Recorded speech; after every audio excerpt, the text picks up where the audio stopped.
My dear viewer welcome to my channel Shri Ji coaching classes. आज हम आपको लाइव प्रोसेस के जो मोस्ट इम्पोर्टेंट क्वेश्चन हैं उनका क्विक रिवीजन देंगे। सबसे पहला है हमारा वृक्काणु। नेफ्रॉन की रचना तथा उसकी कार्यविधि का वर्णन कीजिए, उत्सर्जन को प्रभावित कीजिए। और मानव में वृक्की, यानी इन तीनों में से कोई सा भी क्वेश्चन आ जाए तो आपको यही आंसर लिखना है।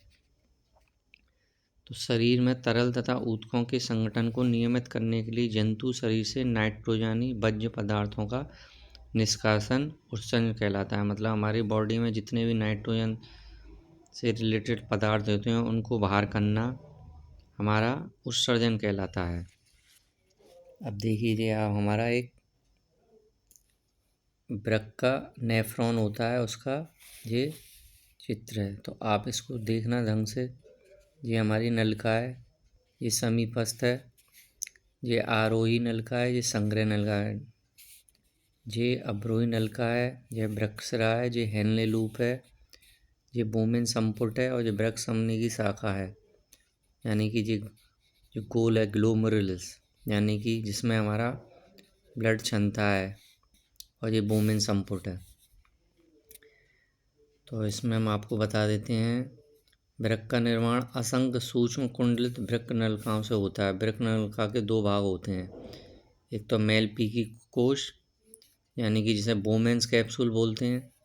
मेलपीकी कोश में प्लानिनुमा संरचना बोमेन संपुट यानी कि इस तरीके के गोल आकार की होती है, तथा रक्त कोशिकाओं का गुच्छा ग्लोमेरुलस होता है, यानी कि इसी में हमारा देखिए ये बोमेन संपुट है, ये जो पार्ट दिया है, और ये ग्लोमेरुलस है।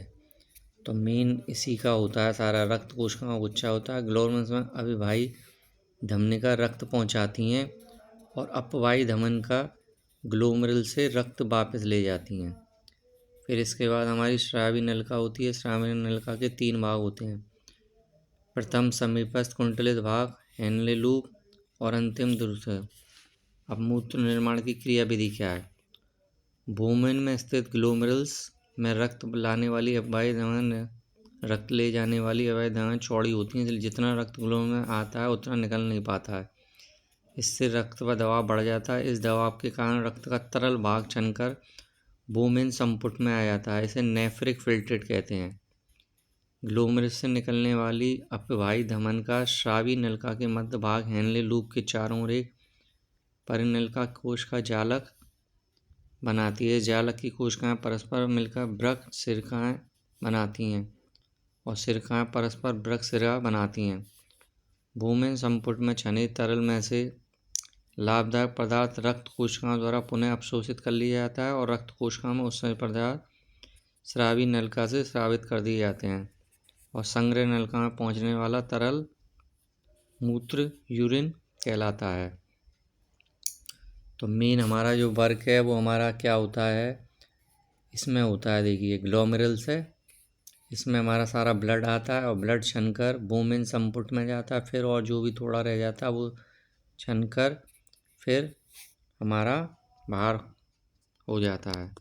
तो इस क्वेश्चन को आप ज़रूर करना, बहुत इम्पोर्टेंट क्वेश्चन है। इसके बाद हम आपको बताते हैं रुधिर एवं लसिका में अंतर। हम आपको मोस्ट इम्पोर्टेंट क्वेश्चन बताएंगे। रुधिर सामान्य तरल संयोजी ऊतक है। लसिका छना हुआ रुधिर है, यानी कि छना हुआ होता है। यह गहरे लाल रंग का होता है, यह रंगहीन होता है, इसका कोई कलर नहीं होता है लिम्फ का। इसमें आरबीसी होती है, इसमें आरबीसी नहीं होती है। डब्ल्यूबीसी उपस्थित होती है। डब्ल्यूबीसी अधिक मात्रा में पाई जाती है, इसमें कम मात्रा में होती है। प्रोटीन्स की मात्रा अधिक होती है, इसमें प्रोटीन की कम मात्रा में पाई जाती है। न्यूट्रोफिल की संख्या बहुत अधिक होती है, इसमें लिम्फोसाइट की संख्या बहुत अधिक होती है। रुधिर में O2 व अन्य पोषक पदार्थ अधिक होते हैं, और लसिका में O2 व अन्य पोषक पदार्थ कम मात्रा में पाए जाते हैं। रुधिर में CO2 तथा उत्सर्जित पदार्थों की मात्रा समान होती है, और इसमें CO2 व उत्सर्जित पदार्थ अधिक मात्रा में होते हैं। तो लसिका व रुधिर में समानता क्या है। लसिका में रुधिर की भांति ग्लूकोज, यूरिया, एमिनो अम्ल, लवण एवं प्रतिरक्षी पाए जाते हैं। रुधिर की भांति रक्त कणिका पाई जाती हैं। प्रोटीन उपस्थित होता है, और O2 को ऊतकों तक पहुँचाएगा, CO2 और रुधिर की भांति लसिका में प्रतिरक्षी एंटीबायोटिक्स तथा एंटीऑक्सीडेंट होते हैं। तो ये 2 क्वेश्चन बहुत इंपॉर्टेंट है, एक तो नेफ्रॉन वाला और एक रुधिर और कोशिका वाला, रुधिर और लसिका वाला। तो इसे आप कर लेना।